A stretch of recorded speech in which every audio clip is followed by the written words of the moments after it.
The audiophile community can be a little bit tricky to explain to someone that is not already in this hobby. Usually when I explain to people what I do here at Bloom, I'll give them a 20-second crash course and they basically just go, oh, okay, so it's really expensive headphones, which isn't entirely wrong. And so then I usually just kind of reply with, yeah, and then the conversation is essentially over from there. But the reality is it's not just expensive headphones, it's really just products and technology that cater to audiophiles. And to be an audiophile is to basically be seeking the highest quality of detail and sonic excellence that you can get in your technology and in your gear, and prioritizing how something sounds more than just a casual listener. But nowhere in that definition of an audiophile does it say that you have to spend thousands of dollars just to get a good sound. The race to the bottom is something that we see a lot in the space. Me and Matt talk about it a lot on the podcast. And it's basically just a saying to see like how little money can you spend to get something that competes with something that is worth a lot more money. It's something that I've kind of become addicted to in this hobby, and I think that Prelude, which is the new single dynamic driver IM from Dita Audio, is the newest competitor in this big race to the bottom. In this video, we're going to talk all things Prelude. We're going to dive into how it sounds, everything that you get at the $159 price point, and try to decide if this is a set worth adding to your collection.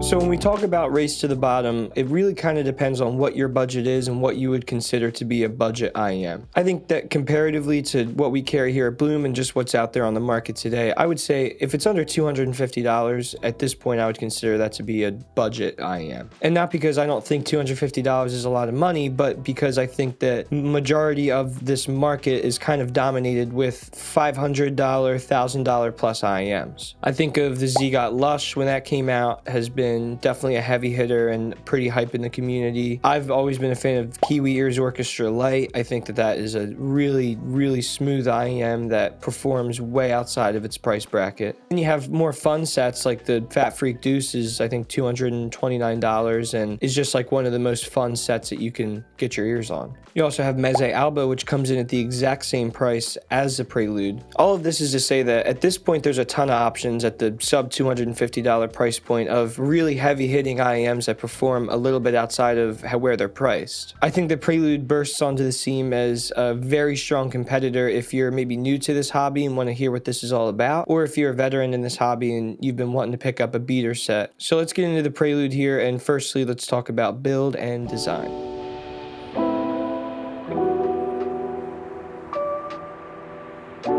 So first, let's just talk about the driver configuration, which really there's not too much to talk about here. Prelude is a single dynamic driver IEM. Single dynamic driver is pretty popular in maybe a lower end set nowadays, and I think that a lot of times that comes with a pretty big bass response. I don't think that's what Prelude is really going for here, but we can get more into that when we talk about the sound. Prelude is built with a 3-piece aluminum shell. It says it has sand and bead blasted polishing. It does have a pretty unique texture to it that was something that kind of grew on me. It has a little bit of a different design with how the shell actually fits in your ear than maybe what we're used to these days with a lot of the new hype IEMs that have been coming out. It's not a big IEM, but it kind of fits in your ear like a bigger IEM, and I think that ear tip rolling is pretty important on this set. That being said, I'm usually not a fan of the stock tips on IEMs. However, the stock tips on the Prelude, I actually was using a good bit, and they're actually pretty good. Ultimately, though, I ended up opting for the Baroque stage. I think that those ear tips paired really nicely with this IEM. So lastly, in build and design, we got to talk about the cable. I really don't know when this happened to me in this hobby, and I'm really not that picky of a cable guy, but I am not a huge fan of the cable on Prelude. This set's only $159. I think that the cable is totally permissible at the price point. It has a 90-degree non-interchangeable 3.5 millimeter jack. I'm not a big fan of the 90-degree jacks. I don't really know why, but I kind of just like when they're straight. It's not necessarily that the cable doesn't feel premium. I'm not a big fan of the fact that there's no chin slider. I am a chin slider apologist, and I actually took the cable wrap and pretty neatly wrapped it around the IEM. I don't know if you can see this, but I've just been using the Velcro cable wrap as my chin slider, and it's been getting the job done. Again, at $160, this is totally permissible and really probably not as big of a deal as I'm making it out to be. And I also have seen worse feeling cables on way higher quality IEMs, so maybe it's silly to complain, but that was the only design flaw that I found with this set. It's a bummer that some of my favorite colleagues don't agree with me, but I just think that chin sliders should be an industry standard on every single cable nowadays. I feel like I get a better seal with it. I find them to be super comfortable.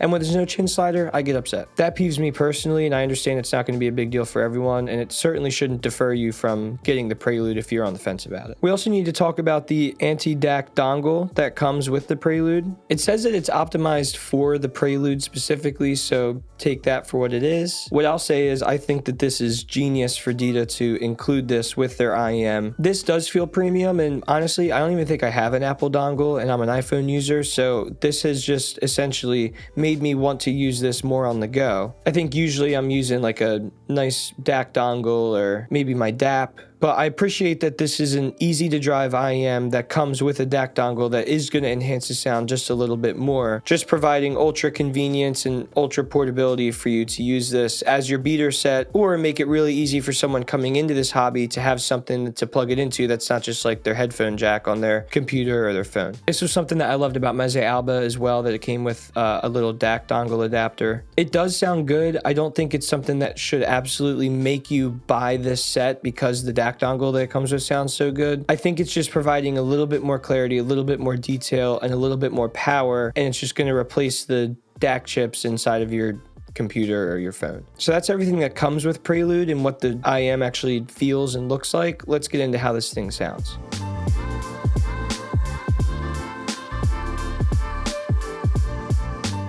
So I'm going to copy my fearless leader, Matthew DeFazio, and say that the graph is on the screen for you, and for me it's on my laptop, and I'm going to go in a cute little bubble in the top right-hand corner of the screen. So overall, looking at this graph, to me it just screams balance. When you get into the low-end regions, the sub-bass region is not necessarily something that like a bass head would jump and freak out about. It's more or less just something that warms up the sound a little bit and layers in nicely and fills space. That being said, it's certainly present. I've seen much weaker bass response on a lot of IEMs, but I don't think that the bass is necessarily the highlight of this set. I think when it comes to the low-end region, I'm a little bit more impressed by the low mids. Kick drums sound really massive on this set. They punch in a really strong way. Same thing with snare drums. I think that they just sound thick and weighty. I think that Prelude really does drum design pretty well. I also really love how like the top strings on an acoustic guitar are presented. Been listening to a lot of like Gregory Alan Isakov and Slaughter Beach Dog, and I just feel like when I'm listening with Prelude, the acoustics especially are very front-facing, very immersive, and like super crisp and warm. That'll lead me kind of right into the mid-range on this set, which honestly I kind of think is my highlight and my favorite part about Prelude. The mid-range on Prelude is presented in a really mature way. There's really, really good spatial imaging, fantastic instrument separation, and everything just feels super detailed and super crisp. I've been listening to the record Manning Fireworks by MJ Lenderman a ton. It's kind of like a country rock folk album. And there's a lot of songs on this record that'll have, maybe 3 or 4 electric guitar parts paired with an organ patch, a bass guitar that's synced up with the kick, and an acoustic. And then on top of that, you have your vocal layers. And, it's just essentially a full band sound, but there's just a lot going on. But what I love about Prelude is just how great everything is layered all around you. It almost feels like the production is simple rather than complicated. Prelude just does a really good job of like just laying everything out and making sure that nothing is battling with one another, but rather they're actually working together to create exactly what the artist was going for when they added all those guitar parts or all those production elements. That record especially has like a lot of slide guitar parts, more maybe in the upper region, and it is just so crisp, and it really just, it adds again like this level of immersion. When you get up into the upper mids and the treble section, again, just like detail is something that really stands out to me, and it's probably a theme that you're starting to see with this set. I really like how like ride cymbals sound. I feel like I can literally hear the nylon tips on a drumstick hitting the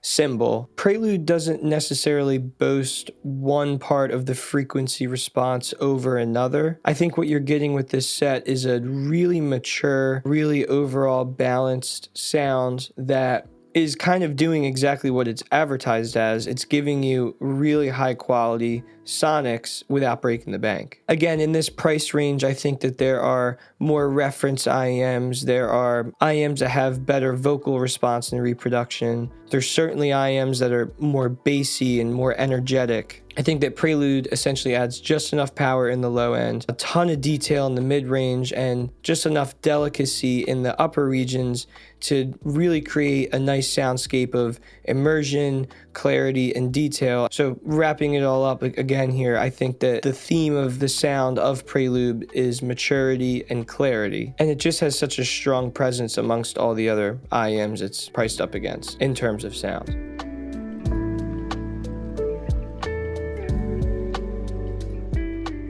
So let's get into a quick comparison here with something that is priced exactly the same as Prelude, and that is the Meze Alba. So Alba comes in also at $159. It essentially is made and designed to do the same exact thing as a Prelude. It also comes with an anti-DAC dongle. These sets are essentially trying to do the same exact thing, and I think that they're a really good comparison. They are even tuned pretty similarly, but there are some key differences that if you're looking between the two, or if you're in this price bracket, I think it would be important to know before deciding. I do think that the Alba provides more bass quantity. However, I think that the Prelude has more bass quality. So if you're more of a bass head and you have a lot of hip hop in your library and you're looking to grab a set that's going to give you a big punch, first of all, I'd recommend Fat Freak Deuce. But if that's a little out of your budget, I would recommend Alba over the Prelude here. If you're listening to more like rock music and you have more just of a band setting in your library and you don't want the bass to be too overpowering, I would definitely recommend Prelude. I think that both sets do a really good job with layering and imaging. I would give a slight advantage to Prelude. I just think it's done a little bit in a clearer way. I will definitely say that I think the Prelude has a better vocal response, more vocal clarity than Alba does. I think that it's kind of perfect that the way that these two IEMs are designed though, because Alba has a really small shell and Prelude fits at least more on the bigger side. So for me personally, I've always found Alba to be too small for my ears. It's pretty tricky for me to get like a good seal. I have to kind of work on it to really get a good seal. The Prelude, I almost even had the opposite response to it. When I first put it in my ears, I didn't have good enough tips on for it and I was like a little confused, like it almost felt like it was too big. But again, once I found the right ear tips for it, I found it to fit just like a normal sized IEM. So really with everything from accessories to overall gold, these sets are really similar. I think for me personally, I would pick Prelude over the Alba, but I think that there could be a strong argument to pick either side.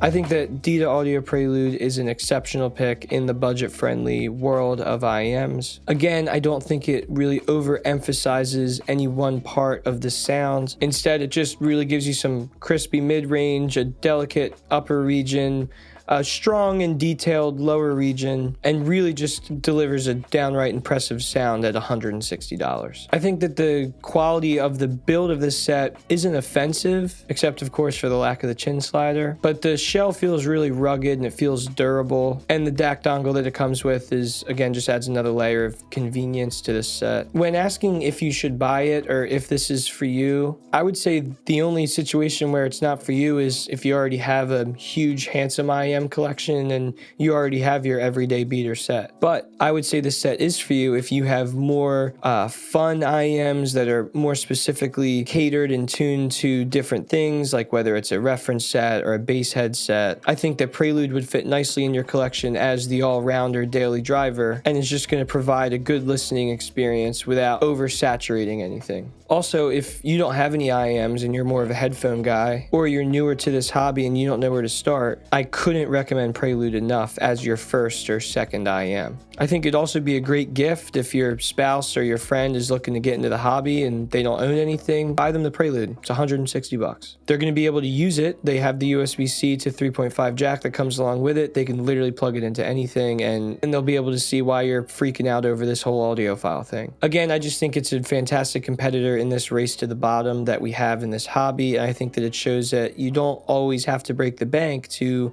get sound reproduction that you're stoked about. Prelude, of course, is available at bloomaudio.com, along with tons of other fun IEMs, headphones, and accessories, and pretty much everything in between in this space. If you have any questions about Prelude or anything else that we carry, me or any of my buddies in CS would love to chat with you about it. Just hop in our live chat or shoot us an email at hello@bloomaudio.com. Thanks for watching this video. Be sure to like the video, subscribe if you haven't already, and leave us a comment. Have you heard Prelude? What are your thoughts? Do you have any questions?